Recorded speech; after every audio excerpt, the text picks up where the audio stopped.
Hello, everyone, and welcome back to another episode of the TB&J podcast. It's been a minute. Troy, how are you, sir? We're on time, as always. You're Jeff. Yes, I am. And Chris, how are you all the way over there in Wildfire, America?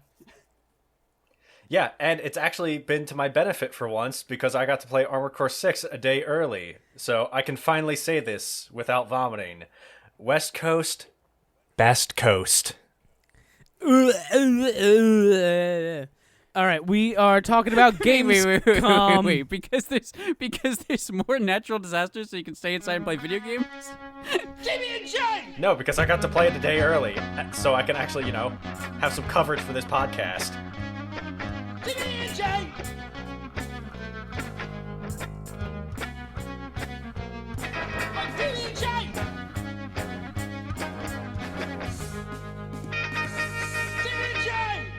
Guys, Gamescom going on right now. All right, they are doing Gamescom is like mini E3, I guess. Well, it's only E3 E3 now. It doesn't exist anymore. Yeah, E3 2, which I guess is E6, depending on how your math works. I would have said E4. Ah, Yeah, like this, like it's a sequel. I'll give you a little. All right, That's what you get. I was expecting a little bit more. I was hoping for something good. That's what you get. All right. But yeah, E3 kind of died. Now every publisher does their own like showcase in the spring, and then in the fall or end of summer we get Gamescom. And also Jeff Keighley has declared himself king of video games, and he tells everybody what video games are happening. I mean, yeah, and that's kind of a job he made for himself and has, and I'm fucking more power to you, Jeff. It's super, super great that you do that. So without further ado, because there is a lot going on here. So day one of Gamescom showed off a whole bunch of shit. I think one of the biggest things that they showed off initially, Alan Wake is getting a sequel, you guys. We're getting an Alan Wake 2 coming out. Holy fucking shit. Who's excited for Alan Wake 2? Hold on, Jeff, you don't even strike me as a person who's played Alan Wake. I own 2 copies of Alan Wake. I have not played them. But I've seen other people play them on YouTube, and Alan Wake is a lot of fun. Jeff, I have known you for far too long, and still you find ways to continue to disappoint me.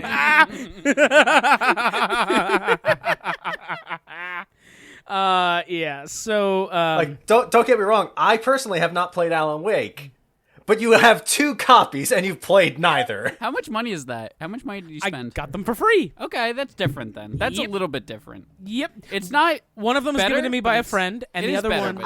but- I know, but he just came out so excited for it. Oh, yeah. Like I said, I've seen other people play Alan Wake, and it looks like a really fun game. Jeff has 2 modes. Jeff is either endlessly 100% this is the greatest thing on earth, I'm very excited, or he doesn't give a shit and we have to drag something out of him. Hi, ADHD. Nice to meet you. That's how it is. I apologize in advance. So we do have Alan Wake 2 coming out. It does look super, super fucking dope. I think Jared Leto was there during the presentation. I didn't like that at all because I fucking hate Jared Leto, but whatever. It was Morbius. Yeah. And the best Joker. It was great when he came Did he out at morph all over Gamescom the and said it's crowd? Alan Wake in time, and he Alan Waked all over the place.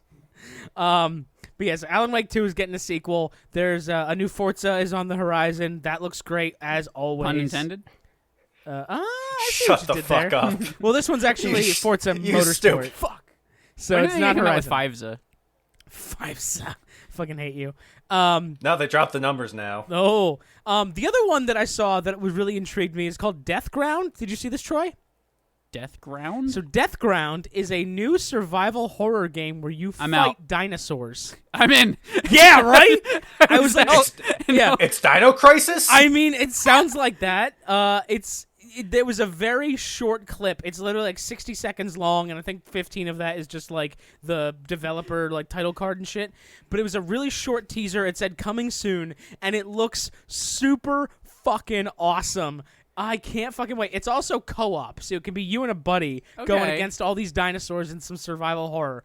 I'm actually super excited for Oh, that. cool! I'm looking at images of it right now. You get like a motion tracker, like Alien Isolation. Mm-hmm. I'm kind of back at fuck. Damn Yeah, it. right? You said survival horror, and I was like, well, this is. I'm gonna just sit back in my seat. I love I got that reaction live. You were just like, I'm out, and then I was like, dinosaurs. You're like, wait, I'm in. I love dinosaurs. It's so cool. Dude, fucking dinosaur survival horror. Come on, guys. If it's just Alien Isolation with T-Rexes, I'll take it. Yeah. Oh my God. Alien Isolation being the Speaking one. of dinosaurs, What's up? they showed off a remastered version of Turok 3, I saw. a game from a long time ago that also had dinosaurs. Yeah, I played the shit out of Turok Evolution on my GameCube when I was a kid. I played the multiplayer a lot with my cousins, and they were always better than me, so it was one of those weird... Aren't they making a movie? A Turok movie? I want to say they're making a movie. I believe it's been in development hell for a minute. Yeah, I've heard about it for a long time. Mm-hmm. But we should be getting a Turok movie eventually. Also, Gamescom, I believe... I don't know if this was at Gamescom or it happened while Gamescom was happening around it, but Amazon Prime gave a couple teaser images for the new Fallout TV series they're making, including a little like advertisement title card where Vault Boy is wearing a Vault 33 jumpsuit, and there's a little bit of like the modern day stuff in the background. We got a little bit of a summary. Apparently, we are following Walter Goggins' character. He's going to be playing a man in the pre-war times who becomes a ghoul during the bombings, and then he's surviving through L.A., a.k.a. the Boneyard, which is super exciting for old-school fans because the Boneyard is referenced a hell of a lot in Fallouts 1, 2, and New Vegas, which a lot of people consider like the best Fallout games. I do not, but some people do. Jeff loves 76. Yeah, 76 is my favorite, guys. Jeff Appalachia. thinks the game had no flaws. Zero flaws. I And love that he's they playing introduced his- Jeff, I have known you for far too long, and still you find ways to disappoint me. multiplayer PvP is the best way to experience a traditionally Soul Survivor style game. I can't understand why nobody liked it. It's so strange to me. And the microtransactions are my favorite part. I love opening my wallet every payday. No. We also got a look at a new game called Off the Grid, which you guys will not be playing, but I might. So Neil Blomkamp, he's a big Hollywood producer. He made District 9. Yeah. He's making a new game called Off the Grid. It's a third-person shooter battle royale.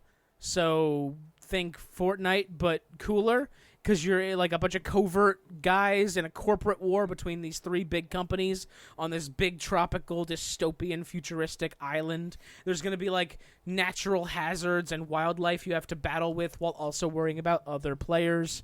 I'm kind of super excited for this, especially because they said that the player count per island is going to be 150, which is a lot. I think that's going to be the biggest battle royale available, or at least of the mainstream ones. Fortnite's 100. Most of them are 100. Most are 100 or less. I think Apex does like 66 or something like that. Yeah, it's a weird number. And I think Call of Duty Warzone is 50. It might still be 100, but I think there was an update that brought it to 50. I might be talking out of my ass. But either way, Off the Grid actually kind of looks super cool. I'm into that because I love corpo spy dystopian shit. You love giant corporations. I just love corporations. Yeah, You love giving them you know money. me. Who makes you know this me. game? Neil Blomkamp. Okay. Well, I was hoping that was like a big studio. It's directed by Neil Blomkamp. I don't see a. The studio is called Gunzilla. There you go. Gunzilla. That doesn't seem big enough and corporate enough, so I don't know if I'm into it. No, but it's dinosaur-y, so are you back in? Oh, maybe dinosaurs back in. Maybe. There was also a 13-minute gameplay demo of the new Lord of the Rings Return to Moria game. How do you guys feel about this Does it have new dinosaurs? Lord of the Rings? No, it doesn't. Then I'm probably out. It might have Balrogs. I mean, do you consider goblins to be dinosaurs? I don't think I consider goblins to be dinosaurs. No, Are we getting into some D&D racism? they're not even really lizards, so I don't know. Whoa, hey.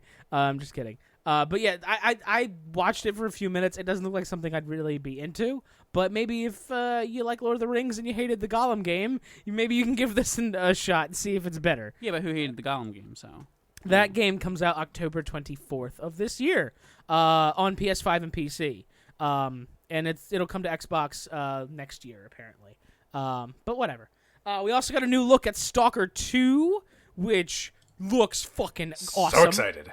Yeah, Stalker 2, Heart of Chernobyl, looks chef's kiss. The game got pushed back to early next year because the devs are in Ukraine.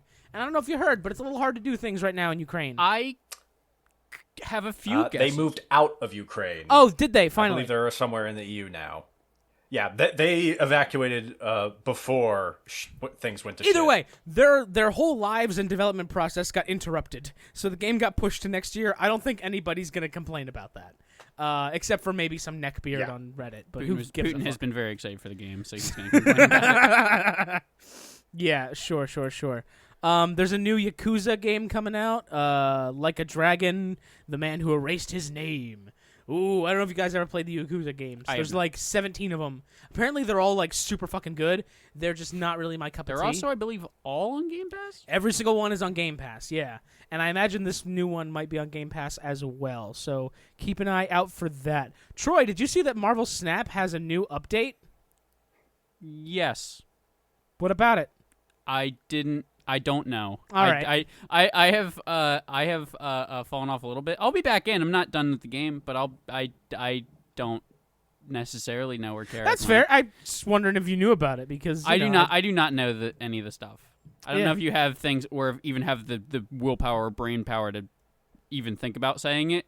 And I don't think anybody in the audience will care. Okay, fair enough. Unless D is listening. D will definitely care if you cover it. Yeah. I will say, just to clarify something I said earlier, so the Fallout TV series first look was actually revealed at the beginning of the Bethesda part of Day 1, and the people in attendance got to see a little bit of a trailer.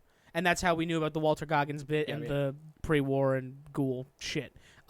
So, super, super, super excited for that. I really hope it doesn't suck. However, Amazon Prime doesn't necessarily... They have more hits than misses, I feel like, in recent history.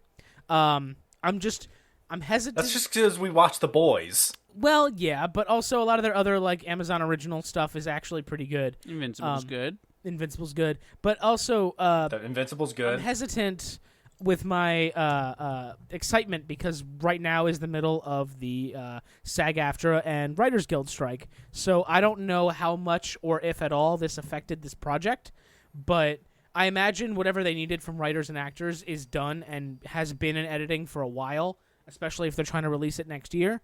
I just hope that it doesn't hurt anything else that had to do with Fallout. I hope it's not like that awkward couple years in like 2006, 7, 8, where we got really shitty TV shows. Oh, we're going to get some of that for sure. Oh, for sure we are, but I'm hoping we can avoid a lot of that.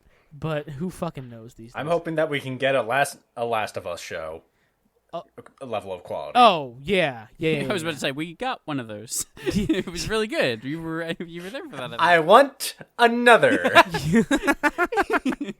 More Last of Us now. Yeah. Todd Howard teased rather that there will be a little bit of a bigger like trailer reveal later in the year, but this was just like a little taste for those of us for Gamescom. Will they incorporate the glitches into the Fallout show? They'll just have like an NPC just walking halfway through the second episode, the protagonist just randomly dies because he hit the geometry wrong. Huh. Yeah. Or like when somebody gets hit and dies. Terrible shame. When somebody gets hit and dies, they like ragdoll out. The very first mission of Starfield got revealed, and somebody played through it, and you got to watch the whole thing. On a related note, did you guys hear about the guy who got arrested for Starfield-related reasons? I do not know about this. Chris, have you heard this? Was it the guy who rushed the stage? No. So there was a guy who worked at a warehouse who just saw a box of Starfield games that were going out to a distributor and just skimmed a bunch of copies and took them home. And he was just playing it on his Xbox, and he was live streaming himself playing it. You see, that's the part you can't do. And it gets worse. It gets so much worse. So he gets past the first bit of the intro, and then he says out loud, "Oh, this is one of those make-your-own-person games." Okay. So it's like, all right, this guy has no idea what he's doing. He doesn't know what this is. Awesome. And then turns out at the end of the stream, he praised the game while smoking a blunt and then linked his Cash App to tip him if you want more of the game. Oh my god. And also a link to his Mercari store where he had copies for sale because he skimmed a bunch of them. Oh my god. Yeah, see, you can't do that. And because he live streamed it, my we had a man- face, we had a location, we had a name. I was going to say at the beginning of that, when you said that he just skimmed a bunch of copies of the game and he was playing them at home, I was going to be like, let him play, coach. Come on, let him play. If he were to just play it and not tell anybody and just keep it to himself, I'd be like, maybe there's a more peaceful resolution. But the fact that he live streamed the first hour of the game and then was selling copies of it illegally on his Mercari site, I'm like, nah, brah, throw the book at him. Fuck that guy. Even if he was live streaming, I feel like you can just be like, shut down his channel, ban him. But as soon as he's selling it, and ban him on that, ban him on Xbox, brick is it hardware. Yeah. Todd shows up to his house personally with a pair of brass knuckles. Well, semi-related. Did you guys hear He about? He smacks his knuckles together. It just works, baby. It just works, baby. Yeah, on his knuckles it says "it just" and then works. Did you guys hear about? He has 6 fingers on his one hand. Did you hear the Pinkertons who went to some guy's house back in June? Oh yeah, this is the Magic the Gathering. Magic the thing. Gathering. Yeah. Yeah. This is big Did we news. talk about this? I don't think we talked about it, but everybody else in the world has. We don't have time to talk about it. Google the Pinkertons Magic the Gathering. First of all, I didn't know the Pinkertons still existed, and I didn't realize that their whole job was just shaking down people. But okay, legalized mafia. All right, cool. Love it. You love to see it. It's called capitalism. There was a big interview with Phil Spencer about Baldur's Gate 3. I've heard this game is okay. Is it? I've heard it's not bad. Okay. People have been talking. We'll get back to Baldur's Gate, I promise. But I just want to finish up this little been list playing. I have. To be clear, They showed off 16 minutes of gameplay of a new RoboCop first-person shooter called RoboCop Rogue City. okay. It was actually announced back in 2021. I vaguely remember that. I also vaguely remember a RoboCop game. And then today they showed off, or yesterday I think, they showed off 16 minutes of gameplay footage. And it looks pretty fucking dope. I'm not going to lie. It looks really, really good. I don't remember if they said if there's a release date, but I imagine it's either late this year or next year if they're showing off gameplay already. Because holy shit, it looks great, and I would love to play fucking RoboCop. You'd love to play some Robert Cop? Yes, Robert Cop. I actually just want to play as Peter Weller. Okay. I only want to play as Peter Weller. You can do that in Mortal Kombat. Star Wars Dark Forces is getting remastered. How hype are you, Chris? I'm pretty hyped because this was before my time. I never got to play it originally. Which one is Dark Forces? Dark Forces is the one where you play as a rebel spy and you infiltrate the stormtroopers and stuff. Do we know? Is that? I believe you are playing. Believe you are playing as Kyle Katarn. Okay. It also marks the first appearance of the Dark Troopers as seen in Mandalorian season 2. Yup. Turok 3 remaster is also on the way. I love these classic games getting remastered. Already talked it. Yep. We saw more of Assassin's Creed Codename Jade, which is the fucking mobile game that I don't care about, and we're gonna skip right past. We saw a little bit. They teased stuff that's gonna be shown off today, including MK1, Lies of P, and Payday 3, as well as Tekken 8. So they all were like, "Oh, stay tuned tomorrow for this stuff." Woo! Tekken 8 announcements were cool. Did they? Oh, they already happened. They had in their announcement. They showed off 6 new characters. Dope. Not new, Hey guys, returning characters. Payday 3? It's pretty fun. Yeah, Chris, so tell us, you played the Payday 3 beta, right? I did. And Oh, it's so much better than the second one. so the second one, if I remember correctly, we as a friend group enjoyed the fuck out of Payday. I remember I fell off of Payday 2 after they did like a huge update on the Xbox One that had like Sam Fisher enemies that just insta-killed you, and that pissed me off and annoyed me. Yes, the Cloakers. Yeah, they suck. But like beyond that, Chris, what exactly is improved? What is your favorite new feature about this Payday 3? Okay, my favorite feature is that they switched off of a racing game engine and are now working with Unreal Engine. You know what? That's a really good thing to be happy about. The last Payday games were run off some shitty Payday 2 was running off the Diesel engine, which was used for racing games. Was Vin? They're running off of Vin? No, it was Payday 2 is not a racing game. They bought a Mack truck and just lifted the diesel engine out of it, and that's what they ran the game off of. That's why it was so glitchy and terrible. I say terrible. It was terrible in a very endearing way. We love Payday 2, but we put hundreds of hours in Payday 2 as a group. And it's if Payday can do it, then maybe Bethesda can get on a new engine someday and be good. But who knows? What is Starfield running? Starfield's the same engine as Skyrim. Creation Engine 2. Really? They've not changed engine since like fucking Morrowind. Yeah. Why would you? Okay, so here's the problem with switching Bethesda Game Studios to a different engine. Something like Unreal Engine is not built to handle a world like Bethesda Game Studio makes, where Bethesda Game Studio makes like every item you can pick up and put in your inventory that you find on the ground. You can go across the map. There's hundreds of different quests that all interlink with each other, and a lot of the NPCs are there in the world, and they'll travel along in the world and not just become like a digit point and, they're here now right. over X amount of hours. Like, the creation engine's built for all of that. It's also why modding's so good on it, because they literally give the people the engine to work with. Totally, and I get all of that completely. I guess my deeper question that I guess I asked without asking was, why not make a better creation engine, like a Creation Engine 3? Well, I think the main thing is it would. They did. They went from Creation Engine and then Creation Engine 2 with Starfield. Is Starfield updated actually? Yes. For some reason, I didn't know this. Okay, I was under. Never mind. Complaint gone. The way you two were talking earlier, I was under the impression it was the same engine that I played Skyrim and Fallout 4 on. That's what I was under the same impression. But if not, then never mind. I take away my complaint. Okay, fine. I retract my complaining. I mean, it's the same It's the same bones in the engine. They've upgraded it. Yeah, that I don't mind. I imagined the bones would still be the same, but I just wanted it to be a different engine than what I played Fallout 4 on damn near 10 years ago. But that was more of where I was coming from with that. One other thing I forgot to mention from Gamescom opening night live. Our favorite director on this podcast, Mr. Zack Snyder, came on stage to debut the first teaser trailer for his upcoming Netflix movie, Rebel Moon. I didn't see this. It's a I sci-fi movie that looks visually stunning and very surface level. Yeah, no, it's not going to be very good probably, but But it's a 2-part movie series, and it's also got a game tie-in made by real company, Super Evil Megacorp. Okay.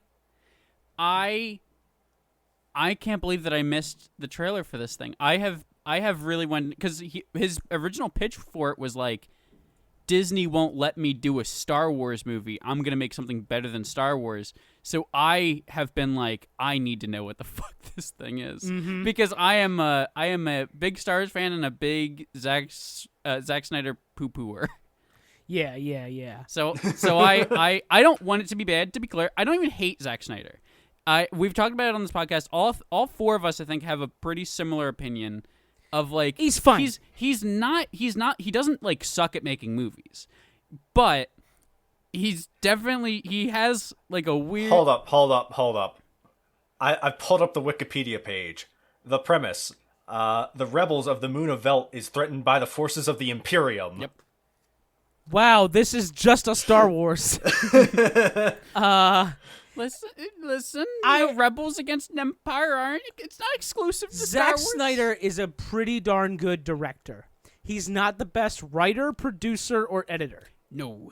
So, he's a pretty good editor. He's a pretty good editor. He's not the best. So when he gets the full control of a thing, such as Army of the Dead, sometimes you get a big ol' stink burger. When he's only responsible for a small piece of a thing, like Man of Steel or 300, it's actually a pretty good movie. But you just gotta keep some things in check, like the fucking Star Citizen game that just passed $600 million in funding and is still in alpha. Because I just want to shit on that for a second, because why the fuck not? Their game director keeps moving the goalposts, and nobody keeps putting him in check, so that game's never gonna come out. Poor suckers. That is almost it. The other big thing that came out during Gamescom is something I'll save for later because it's Cyberpunk, and I really want to dive into that when I get the chance. But I'm going to kick it over to friend of the pod, Chris. Why did I say friend of the pod? Chris, you're a co-host. I think this is where Jeff fired. Chris, you're fired or demoted. Jeff, we're friends anyway. We are friends, but I'm not a friend of the pod. I'm a part of the pod, and I'm a friend of you. I mean, this is where I tell you you're no longer my friend, and you're no longer invited to my wedding. But you are friends of the pod. The pod is still your friend. Anyway, for real, Chris, there's this new game that came out called Baldur's Gate. I've never heard of it. Seriously, never heard of it until it came out and took the world by storm. Very similar, in my perspective, in my little world, to Witcher 3 coming out of nowhere and getting 10 out of 10 reviews. Chris, I would like to point out to Chris, everybody, what is a Baldur's Gate? Hold on. Let Troy cook. I was going to point out to everybody Let him cook. that this game has been in early access and playable for like almost 3 years now. Oh, shit. And I have mentioned it probably more than once to you. Oh, shit. And I just wanted to throw that out there before we moved on. All right, Chris, continue. Yeah, fucking roast him. Get him, Troy. Anyway, damn. Tell me, Jeff, do you like Dungeons and Dragons 5th edition? Boy, do I. Kinda. It's okay. Do you like video games? Boy, do I. Really, yes. Put them together. It's basically as close as you can get to a Dungeons and Dragons games as a video game. And by putting Dungeons and Dragons in a video game, does that mean that all the shitty parts of Dungeons and Dragons, aka combat, are simplified and no longer shitty? Yes. Wow. Oh my god, why am I not honestly, playing this game right now? That was a podcast. Thank you very much, everybody. I'm just honestly, there's times when I'm playing Baldur's Gate where I'm just like, oh shit, I can do D&D combat way better than I have been doing. Well, like, oh, I should just, and it's been like simple shit too. Where like I think that I'm a pretty decent DM. I think that I have done some pretty good games overall.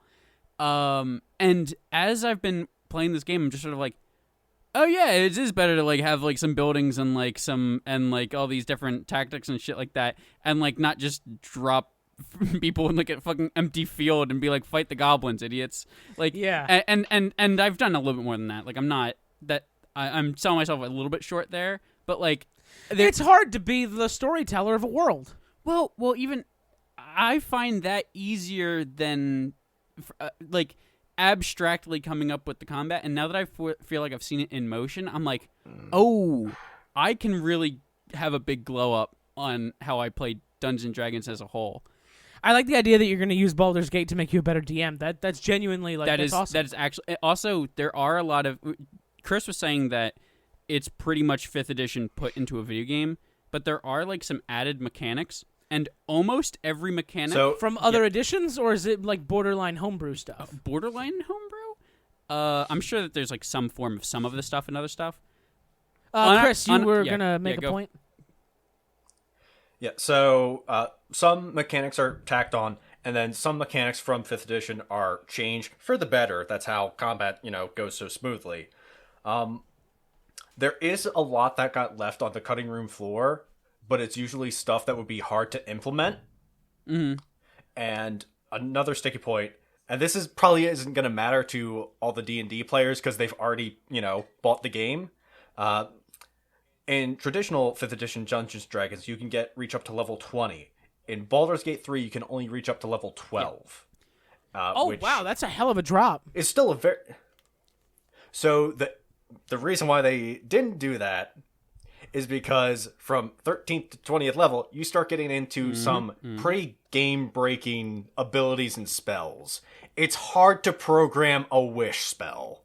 Yeah, you know what? That's the stuff where like your imagination really runs free. Right. And at that point, it's really hard to die, I guess. It's when most DMs start throwing like gods at you.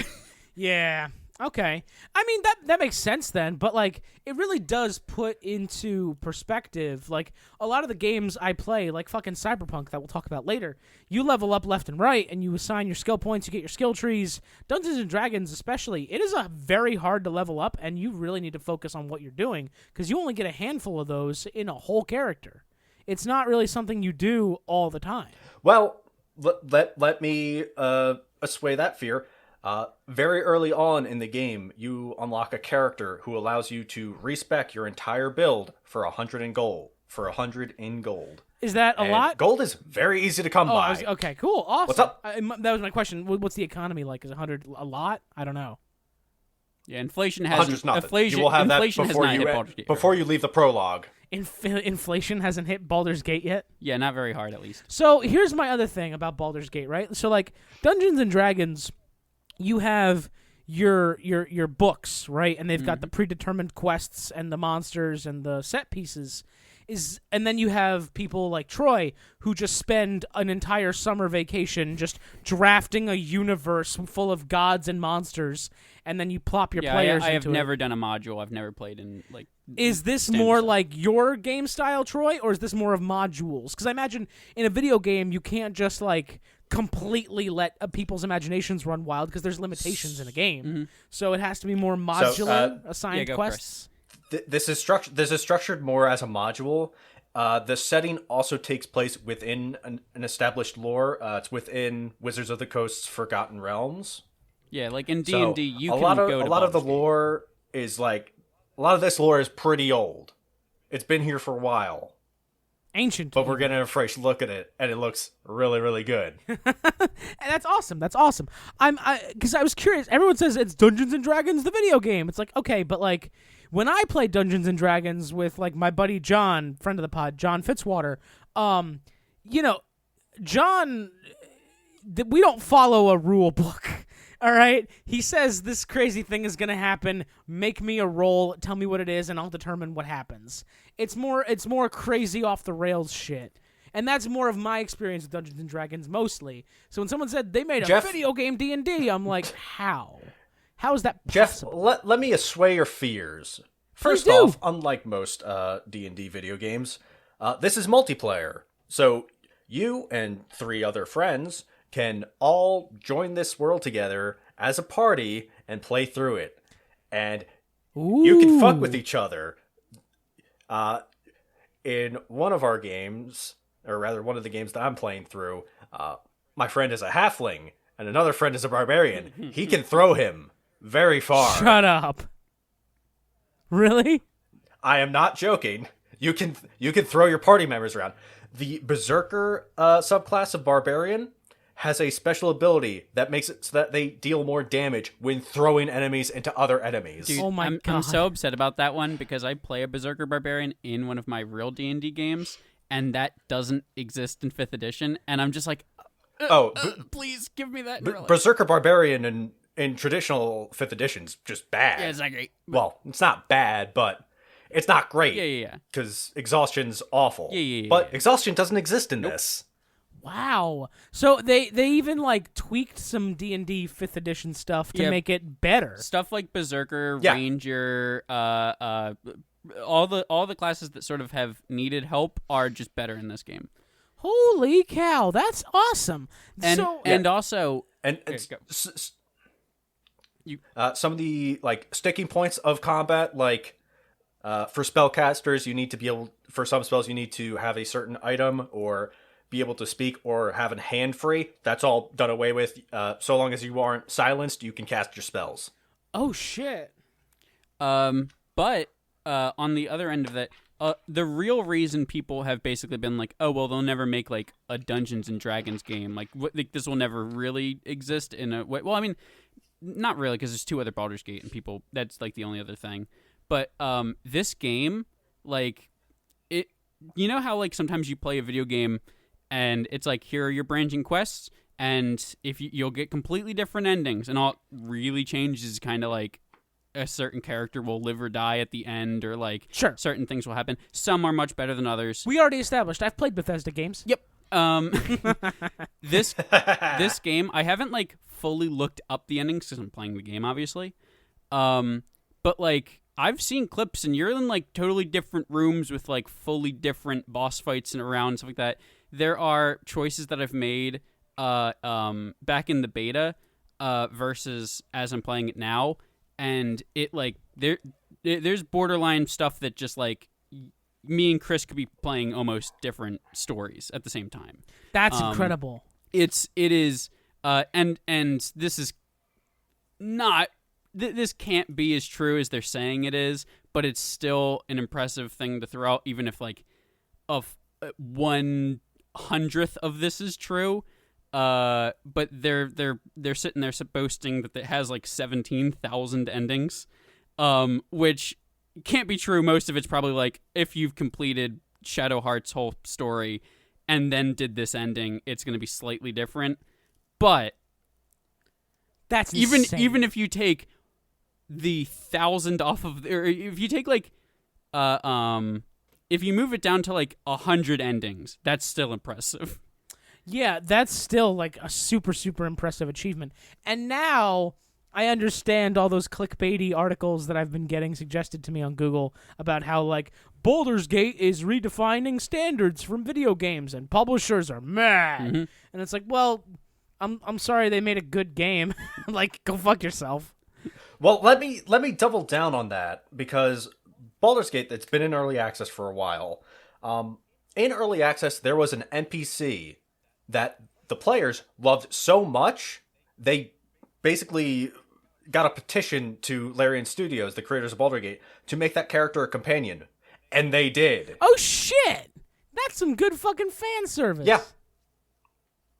Yeah. I'm actually quite impressed with that. It reminds me, you know what it reminds me of, honestly, off the top of my head? The adoring fan in Starfield that we've seen clips of, who looks exactly like the fucking... Yeah, except we were the adoring fans. It's exactly like the fucking stupid fanatic elf from Morrowind. Like, they even have the same hairstyle and everything. It just... Anyway. No, that's the Baldur's Gate 3 sounds like an awesome labor of love from an awesome video game company that just wants people to play a game and be happy. The other thing about it is there's stuff in it that I just didn't think a video game could do.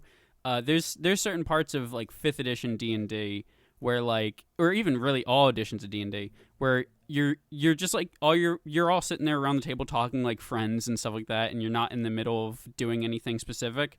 And then your DM will just start grabbing dice and just start rolling them and just be like, huh. And then just like, and then you turn to them and you're like, what was that all about? And they're like, nothing, don't worry about it. And it's just like, I'm now worried about it. Yeah. And that's a thing that you feel like you can't capture in a video game. Certain times you walk into a room and over all your character's head, it just says like perception check failed, perception check failed, perception check failed, perception check. Oh, and you're no. just like, and everybody stops. You turn on turn-based mode and you're like, what did I miss? Yeah. What trap is in this room that's gonna blow me up if I step wrong? Yeah, or how many assassins are in this room eyeing me up right now? It's actually incredible how much they've done with it. That's fun. Tension and dread are really hard to portray accurately in video games, and I love that they're doing it well in Baldur's Gate. It makes me want to drop $500 and upgrade my PC so that I can buy Baldur's Gate and play it. Jeff, if you buy Baldur's Gate, I will join your adventure. I really want to, but I don't know if you guys heard. I'm getting married this year. I will play this game so many times. I don't know if you guys... with so many friends. It's so fun. I'm getting married in like less than 2 months. I got bigger fish to fry at the moment. Chris, how many playthroughs did you do before you did Dark Urge? I have not started Dark Urge yet. That's kind of surprising. I have heard about it, and it's coming. I have character ideas, like build ideas for what I'm gonna do. For context, Jeff, Dark Urge is a custom character. You can play as your character, or you can play as like the first few companions that you can find in the world. If you play as Dark Urge, it's another customizable character with like a custom different backstory. And it just unlocks like real fucked up options as you play. It unlocks the dark thoughts. Yeah, you basically like there's a character you meet in the beginning of the game named Gale, who's like your wizard, and when you find him, he like sticks his hand out of the portal and tries to get you to help him pull him out of a portal, And if you're playing Dark Urge, there's an option that you didn't have before where you can just bite his hand off. Oh, that's neat. So that is the How neat. That is the evil character. Well, technically, it's people say it's the evil character. It's really the character where you just have a bunch of dark urges, and you can give into them or not. So you can just do opens more options. Yes, but it also has a totally different like backstory, and I've heard there are like some downsides to playing it. Okay. So I didn't make it my first character, but.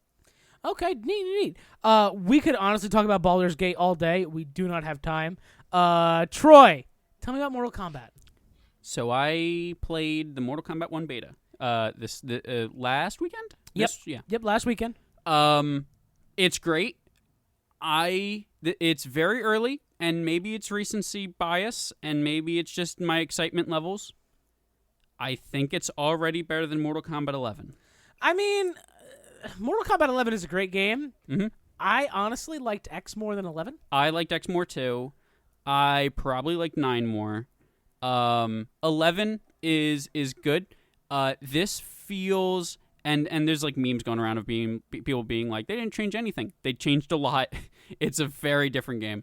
But it does feel like they kind of took bones from 11 and made it like and just kind of built a lot on it and changed a lot of the stuff that wasn't good about it. They also revealed Sindel and Shao Kahn recently. Yeah, I saw that. Excuse me, General Shao. General Shao. He's not Khan. That's true. Khan is a title. I love his chicken. Mutaro is in the game. Who is I saw. Mm-hmm, who has I was watching the trailer on my couch with my wife next to me, and I was like, Mutaro! And she was like, what the fuck are you talking about? And I was like, the fucking centaur-looking guy. He's in the game. I hope that Kentaro makes it in because it will feel very I'll be very sad for this. Is Goro already announced? Goro is in. They're both cameos, but sure. they're both in. Yeah. I'm fine with cameos. It feels like this is gonna have a really tight, well-structured main roster, and then the cameos is where they're gonna put everybody else. So it's not gonna be like MK. What am I thinking of? I think maybe UMK3, where it was like a giant roster of like 70,000 characters. Or maybe I'm thinking of Armageddon. The two real big ones are Armageddon and MK Trilogy. Trilogy, that's what I'm thinking of. Yeah, because they came out with 3, which is bad, and it has like no characters, and like they took out Scorpion. Scorpion's not in the main roster. I remember, yeah. And then Ultimate MK3 comes out, and it's just a better one. That's the one that adds all the cyborg ninjas. Or no, I guess 3 had cyborg ninjas, but Scorpion's back. It adds Scorpion. It adds a ton of other characters. There's a bunch of characters who are fan favorite characters who are not in 3 but are in UMK3. Like I believe like Rain and nobody like, cares. Shiva and shit. Sindel. I just nobody cares about Ultimate MK3. It's not 1998. Yeah, and then Trilogy came out and it put in a ton of other things, and it doesn't run well. And it's not good. And then Armageddon has had the massive. Yeah, that's roster. That's every character that's been in the game. So 1 I feel like is gonna have a really tight roster of maybe 10 to 12 plus the guests. No, 1 or maybe 15. 1 has, I believe, 24 characters. 24? Yep, and then it has a bunch of cameos. Okay. Does that include the guest characters already announced? No, those are all DLC. So 24 plus 6. It will be 30 after the first pack is done, playable. Guest roster, for those who don't know, includes Omni-Man from Invincible, Homelander from The Boys, and Peacemaker from Peacemaker. Who we got confirmation that John Cena is Peacemaker in the game. And J.K. Simmons is Omni-Man. Yeah, we're just waiting to see if we get Anthony Starr. Anthony. That's what I said. Okay. There's no H.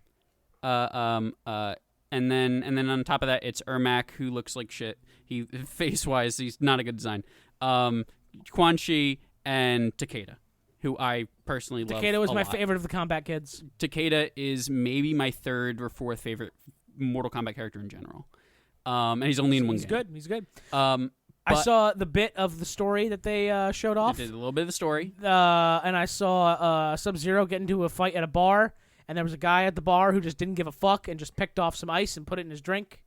And I was like, that's good. That's some good background humor. I saw a bunch of fights with Johnny Cage because apparently he's a fan favorite now, and he drops a lot of great one-liners. Well, Johnny Cage has always been a fan favorite. Sure, but he's dropping a lot of like awesome, funny one-liners. I believe it's the same VO as MK11, right? Same voice actor.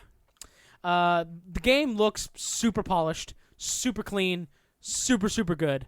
All I'm seeing is like top tier fighters going at it, and I just get intimidated. And I'm just like, maybe I won't buy this game. It isn't as bad as you'd think. I'm thinking.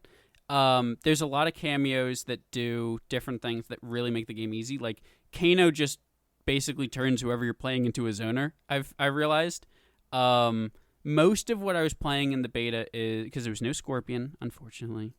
I was playing a lot of Kenshi, who is legitimately like my second favorite fighting game character of all time. And I was playing a lot of Lee Mei, who I've just been excited because she hasn't been in a game in like 16 years. Yeah. And I remember when she got announced, you were super excited. I was very excited for her. I was very excited for Ashra, who was not in the beta, unfortunately. I played well over probably 200 games over the weekend that the beta was out. I was starting to get really good stuff going. Kenshi specifically has 2 different move lists. One where he has his sword and he does a bunch of telekinesis moves. Sure. And then one where he takes his sword out and he summons just a full second character onto the screen that's like his Sento blade. Like the fucking Elden Ring, you can do that, I think. Not really, because it's a fight. You are, but it's obviously different than that. But he's like he has a full like puppet character that you also can do as you do moves. He also does moves. Does that override your cameo, or is it in addition to? It does get rid of yours. Okay. So basically, I was gonna say if it doesn't get rid of your cameo, that's fucking overpowered. He's the best character in the game then. But when I was playing, you basically like zone people out, and then you like slowly kind of inch your way in. And once you get somebody in the corner, if you pull out Sento, you basically won the game. Like, if you can get them on the ground and get Sento pulled out for free and the guy comes out, I never lost a game when that happened. Is this like when we watched the fighting game tournament and everybody won as Mega Man because they would just get No, it's not going to be that bad. I think Double it. Yeah, we were watching Evo and we were... Fuck Mega Man. Ultimate... Marvel vs. Capcom 3, and it was Mega Man versus Mega Man, who is versus the most, other Mega Man. Yeah, who is not a fun character to watch. There's no skills, just whoever lands the first punch and does the same combos. That is not what Kenshi is. Don't worry about that. Kenshi is very, very cool, and actually Sento has a different move list than Kenshi has. So, like, when he has, like, a thing where he goes for, like, a low kick, and Sento will go for, like, an overhead slice, and they have to, like, block both back-to-back. But, oh, shit. If you get... But it seems like every character's crazy. I've been talking a lot about Kenshi and how Kenshi just insta-wins in the corner. I think Sub-Zero was easily the strongest character in the beta. People were doing Sub-Zero Sonya and just That makes winning. me happy as a Sub-Zero fanboy. Sub-Zero seems very, very good. Is it Bihan? It is Bihan. And do you want some spoiler? Sure. They have said Scorpion is Kuai Liang. Oh, right. They're brothers in this one. Mm-hmm. I forgot. Yeah, but people didn't know if Liu Kang had made Hanzo his brother, or if they were just sort of brothers in arms or whatever. Right. I have been wondering, did they make Smoke Hanzo? Because Smoke's personality doesn't necessarily need to be anybody. And in early Mortal Kombat games, Smoke is... His move lists and stuff like that is basically just Scorpions plus some things. He is just a reskin in the earlier Smoke was games. Always a Lin Kuei, though, right? Yep. Well, now they're all Lin Kuei, so. Yeah. But I am very excited for this game. I think that it was a lot of fun when I was playing it. And unlike the one problem that I really had with Mortal Kombat 11, and I love Mortal Kombat 11, it's probably one of my favorite fighting games of all time. One of my problems with it is anytime like a new patch note would come out or like a bunch of characters got added to the roster, the game was pretty solved pretty quick. You kind of played, it was sort of a slower kind of game where everybody sort of did certain things, and everybody, aside from a few characters, if you played like against we'll say like a collector or like a Scarlet or something like that, they played the same every single time you went up against them. this game feels like it has so much stuff to figure out that, like, when this game comes out versus a year from now versus 3 years from now, it's gonna be a completely different meta where people are doing crazy shit. Oh, neat. And I'm excited. I was also complaining early on because there was a lot of cameos, and the cameos seemed cool, but there were a lot of them that was like they hit you, and like there was one where like Frost froze you. Now we have Mutaro, who has a full-on reflect move. Yeah, I saw. That bounces. Looks projectiles good. back. Looks good. I was really hoping for weird ones. And Shujinko was also revealed. I saw Shujinko. And people are speculating because of the trailer, he hits the guy who's playing Shao Kahn with a Shao Kahn axe, or General Shao axe. And when he was fighting against Sindel, he looked like he was doing like some cartwheel kicks that looked like Sindel's cartwheel like kick. a Ditto character. They think that Shujinko, because Shujinko in the previous game that he was in is the main character, and he basically learns from everybody else and steals their moves. And if you play him in like actual one-on-one combat stuff or through the ladder, he actually has like Scorpion Spear, Sub-Zero's Ice Ball, Liu Kang's Bicycle Kick. Sure. So now it looks like he just copies whatever your opponent has and then does that. So I've been waiting for some cool ones, and it seems like they're throwing in the cool ones now. Nice. Sounds like this is going to be a really, really good Mortal Kombat game. Really just kind of fucking cream of the crop. Awesome game. And maybe one of the best rosters it's had since 9. I'm super excited for this game. I'm excited to play it for a week and then get bad and get my ass kicked and then not play it. I will offer you at week 2 if you want to learn a character, and you'll say no. We'll see how it goes. All right, Mortal Kombat. That comes out September 6th? No, a little bit after 9th? That. I want to say yes, but I don't know that for sure. It's either the 6th or the 9th. I knew two that at weeks one away. point. But yeah, it's very real fucking close, man. All right, so my thing, fucking Cyberpunk Phantom Liberty comes out September 26th.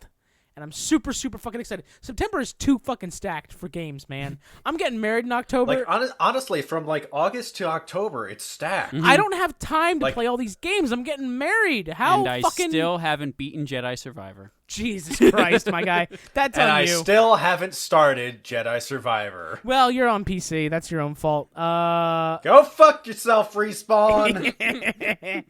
All right, so Cyberpunk. You were the chosen one. You made Titanfall. Cyberpunk is one of my favorite games over the last couple years. Truly fucking amazing game. I love punk rock. I love dystopian futures, and this combines all of those things into one neat and tidy package, complete with Keanu Reeves on the cover. It is absolutely outstanding. I'll admit, when it came out, didn't play it because I heard that it sucked and needed patches. You got in past all the problems. I came in right after like the last of the quality of life fixes came around in version 1.0. You like Cyberpunk the same way I like Assassin's Creed Unity, where everybody else hates it. I was the same way with Unity because I got it when it came out, but I was like, I'm gonna play Rogue first, and by the time I got to Unity, it was patched, everything was good. But yeah, so I got into Cyberpunk after the patches. And I didn't even follow its marketing a whole lot, so I wasn't let down in big quotes by some of the fans who were like, oh, they made promises they didn't deliver on. It's like, well, they didn't make them to me. I didn't hear them. So this game rocks, and I fucking loved playing it. I'm like a hair's breadth away from 100%ing the game, and now I don't think I will. I will be able to, I should say, because when the game comes out on the 26th, or I'm sorry, when the expansion Phantom Liberty comes out, on the 26th, it's also dropping with a 2.0 patch for the game, which completely rehauls everything. It's going to be like a complete new game. I was watching the trailer for it, and my wife was next to me, and she was like, you played the beta, my guy. This is the real official release. And you know what? I kind of agree with her. They added a whole bunch of new perks and systems. In the game, you can upgrade your cybernetics throughout your body, and there is a whole list. There's a whole branch of a subquest where you hunt down these cyber psychos, people that have done too much cybernetic enhancing on themselves, and the software went bad, and now all of a sudden they're like psychotic and they have problems in their brain. They added that as a feature into the game. If you upgrade your cyberware too much, you'll start experiencing cyber psychosis.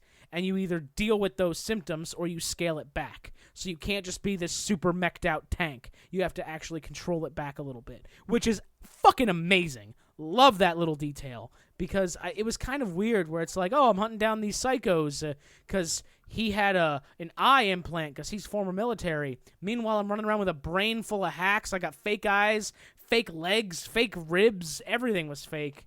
And I was like, oh, I'm fine. Well, Jeff. What? In some of the earlier material than what we got at launch, they did include the humanity stat, which is what determines when you become Cyber Psycho. Oh, fantastic! And they took that out, and it's great that they're adding it back in with Phantom Liberty. Yeah. Okay. Awesome. I had no idea. That sounds fucking awesome. There was also a cut skill tree before the game came out, where the relic skill tree. You can kind of see it. When you go to your skill trees in the game, there's one labeled Relic. The Relic is the Johnny Silverhand, Keanu Reeves chip in your brain. And you can, like, hold A on the thing to upgrade it. Like, it's a thing you can do, but it just doesn't do anything.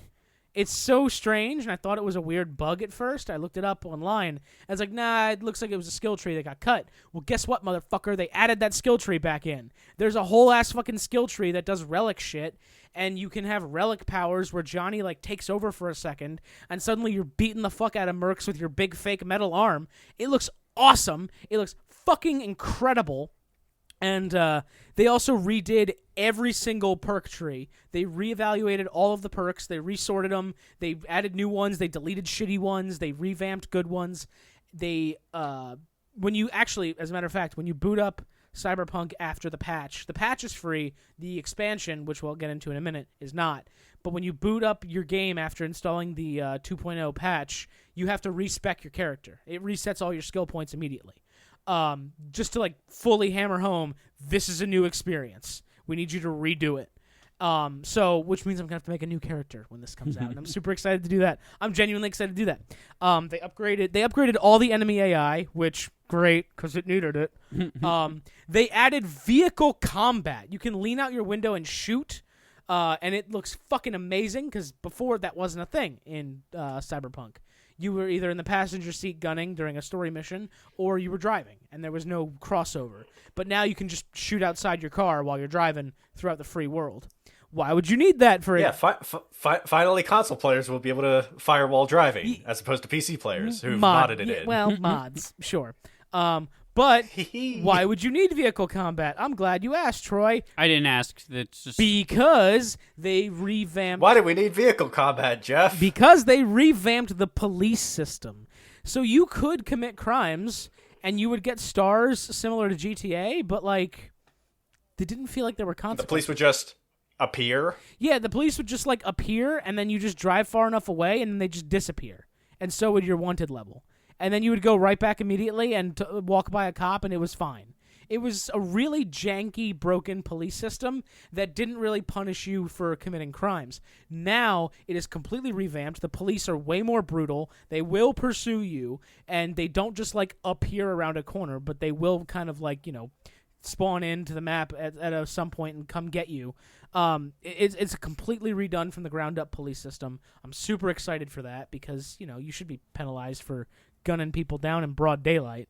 And it should tie well into the new cyber psychosis system where, I mean, if you're a cyber psycho, you'll probably, you know, kill someone. They also upped the level cap. Yeah. The level cap went up from 50, which is super fucking great. I thought 50 was far too low considering the amount of perks and skill trees they had and all the things that you could upgrade. Plus, you can always just make the enemies around you harder. You just more bullet spongy and make them hit harder. I don't know. That's not a great way to increase difficulty or raise levels in a game, but it seems to be a popular way to do it. And there's just so much more added in this update. They added, like, they redid the mantis blades. They added fucking? Damn. Well, fucking's been in the game since it came out. But they revamped the mantis blades. So mantis blades, from your forearms, you would have these, like, Scyther, like the Pokemon blades come out, and they were kind of iffy. It was kind of you're made of metal, so it would be more like scissor. They're kind of iffy as weapons. Honestly, a katana was a better weapon for you. But they redid the mantis arms, and now they're just straight up, like, combat knives, but, like, fucking 24 inches long coming out of each arm, and they fucking wreck shit up.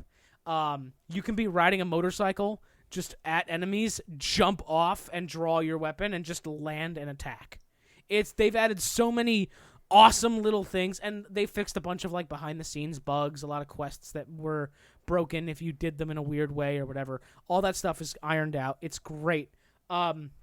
I'm really, really happy that Cyberpunk, this many years after it came out, is getting all these patches and updates for free, mind you, that are just going to turn it into this absolutely wonderful game that it deserves to be remembered for.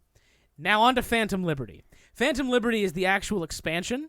It's another story part of the game that allegedly takes like 15 to 20 hours if you just power through the story, a lot longer if you take your time and explore. It adds a whole new neighborhood to the city that you can explore and do missions in. It adds a whole new like crime boss in that area that you can talk to for jobs. It adds Idris Elba as a character. Fucking A, I will love me some Idris Elba. But the whole story revolves around the president of the new United States of America. Her plane goes down in this new town, and you have to go rescue her and extract her from this town. So I get to go save the fucking president with Idris Elba, with all these new awesome things and giant combat knives coming out of my arms.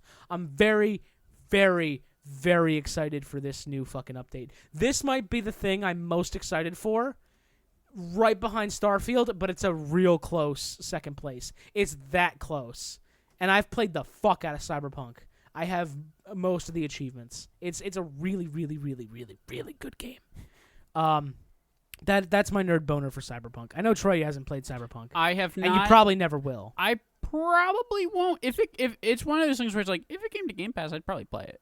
I don't know if I am necessarily... It's not worth $30?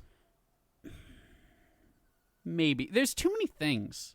I would play it if there wasn't as many things to play. Okay, that's you when gave you me a said look. there's too many things. I was like, "Are you saying there's too many things to do in the too game?" much content. I don't like that. Yeah, I Take want it less out. content. Take it out. Make it easier for me to do everything. Yeah. I wouldn't be able to do everything in like 2 hours and then uninstall the game, and that's it. That's what I want for $70. Chris, you've got the highest chance of saying yes to this question. Did you ever play the original Cyberpunk pen and paper game? No, I have not. Troy? I have not. I was hoping one of you did, because I was curious what you thought about it. But yeah, I weirdly enough, I mean, I've read some stuff on it. Like most of the characters are still from that pen and paper, like Johnny Silverhand. Yeah, Silverhand's from the pen and paper game. Adam Smasher. The Afterlife bar is like the main hub in the pen and paper game. But Cyberpunk 2020 came out in the 80s, Troy, and it was like D&D. No, I know this. Yeah. I know a lot about tabletop games. I just haven't ventured that far past D&D 5th edition. Which, understandable. If you think getting into video games is overwhelming, fucking tabletop games is ridiculous. I've done a little bit of stuff. Hey, play some Baldur's Gate 3 to cut your teeth on it. I would if my computer wasn't borderline potato. I have been playing it. I am not very far. I haven't had like a moment where I've been able to sit down for, because it's very much one of those games where you're like, okay, I got like an hour. That's not enough to do anything in Baldur's Gate, and I just don't play it. Where I'm just like, it's a game where you need to be like, I'm free for the next 4 hours. I'm going to sit down and get some things done. That's my big hang up as an adult playing video games, because I fucking love massive open, like Starfield, right? If I have an hour, I don't know if I'll boot up Starfield, because I want to fly to other planets and explore and do this and go on a quest, and it's like, oh shit, it's 12 o'clock at night. I have to wake up for work in 5 hours. What? Quit your job. Play nothing but video games. Quit my job. If I quit my job, I can't afford video games. But Jeff, what if I told you this? Counterpoint, you can customize your character's genitalia and take off all your clothes and walk around the whole world naked. You know what's funny? One of my wife's friends came over shortly after Baldur's Gate 3 came out, and she was like, Jeff, are you playing the new sex game? And I was like, the what? And she was like, this new game that just came out. Everybody loves it. Apparently it's all about sex or something. And I was like, I know Baldur's Gate recently came out. And she was like, yeah, I think that's it. And I was like, that is not a sex game. Maybe sex is part of it. To be fair. I don't know. But it's not a sex game. To be fair. There is a non-zero amount, more like 50% of the player base, who definitely views this game as the world's greatest fantasy dating sim. Because you can kind of date and fuck anybody who you know for a period of time. Really? Any of your companions. There is a character who is a warlock in your group, and he has a demon patron mommy, and you can romance and date her. You can romance and date the demon. I know who patron I'm mommy? romancing on my Dark Urge playthrough. You can romance. You can romance Evil that character. Cthulhu. Uh, Cthulhu's already evil. Funny, within an hour of starting the game, you can make out with a Cthulhu monster. I don't. I can. Well, I don't want. Yes. it to. doesn't turn out great for you, but you can do it. I don't imagine it would. Also, there are sex speed runs right now. And the current sex speed run is 2 minutes and 36 seconds. What to the have sex. fuck? Yeah. Troy, you're an ace person. Yeah. Have you seen any of the sex scenes? I specifically have had sex with Asterion, the vampire rogue boy. Okay. They're They're surprisingly detailed. There's not a whole lot of fade to black. Yeah, you never see something go in something else. But yeah, you at see no point do everything you see else. penetration. Yeah, you see but pretty much everything else. the motions are there. The two characters the playthrough I'm doing kind of right now is I have sort of a romance going on with Asterion and a romance going with Karlach. And Karlach is a kind of a good person, and Asterion is kind of not a good person, at least at the start of the game. Hey Troy. Yeah. I think this might be a sex game. It is a little bit of a sex game. Like I said, I'm Ace. I am very much, trying to get into certain characters' pants. You heard it here, folks. Baldur's Gate 3 will turn you not Ace. That's not true. Disclaimer. There is apparently a clip I have seen recommended me a few times on YouTube, where there is a thing where you can engage in a threesome or a foursome, maybe a fivesome. There's an orgy subplot in the game. There's the big meme that went around for a while was you can have sex with a man who is wild shaped into a bear. It might be the sex game. That's the one that they added by popular demand. It may be the sex game. Who knows? You want to know what's kind of weird when you're You want to playing know how I multiplayer? got these scars? Bear sex. Anyway, those intimate scenes are private scenes, and you can check off whether you want your party members to be able to view them. It's kind of weird when you do, because then it's just you and a bunch of your friends watching softcore porn together. So I mean, hey, if you wanna get the boys together, watch some porn, Chris, slay some dragons. Chris, I haven't played co-op. Can you romance friends? Guys, Yes. I'm just gonna. yes, that was a quick guess. Friend, hold up. Friends, no. Oh, okay. Can multiple people romance different people? Yes. Chris, I don't want to hear about horny things anymore. Can you tell me about Armored Core 6? Sure. Tell me, Troy, have you played Elden Ring? I have played about 300, 400 hours of Elden Ring, yes. And you still Jeff, haven't finished Jedi Survivor. Are you aware I that haven't. Elden Ring exists at I least? haven't finished Jedi now. Yeah, that's what I'm saying. Jedi Survivor, you dumb bitch. Gotcha. What'd you ask, Jeff? Sorry. Jeff, are you aware that Elden Ring at least exists? You fucking disappointment. Yeah, George R. R. Martin made the game, right? Yeah, himself, one guy Yeah. Yeah, just one guy. with a computer. Just one dude. Cool. So this is a game that's nothing like it by the same company that made it. It's sort of like if instead of Dark Souls, they were really into Gundam. Yeah. So way back in the day, FromSoft used to make this franchise called Armored Core. It was really popular during the PS2 era. And then they, invented Demon Souls and started printing money.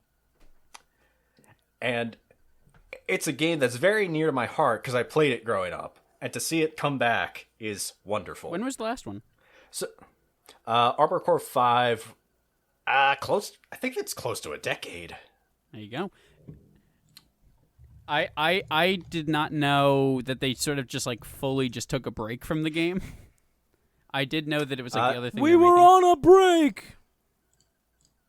let's see, Armored Core 5 came out in 2012. So yeah, Is over a decade is ago. this one? I know nothing about this game other than that it exists, and I've seen like some gameplay of it. Is it doing well? Yes. It's currently, I think it's the highest selling game on Steam. That's very good to right hear. now. It's doing great, Because man. there was a part of me that was wondering, like, is this game going to come out, have a niche audience of people who really love Armored Core, and other people would be like, it's not Elden Ring. So that's sort of a thing that's happening right now, where people are getting their faces smashed in by the first boss in the first mission and are whining about it on the internet, and those people suck.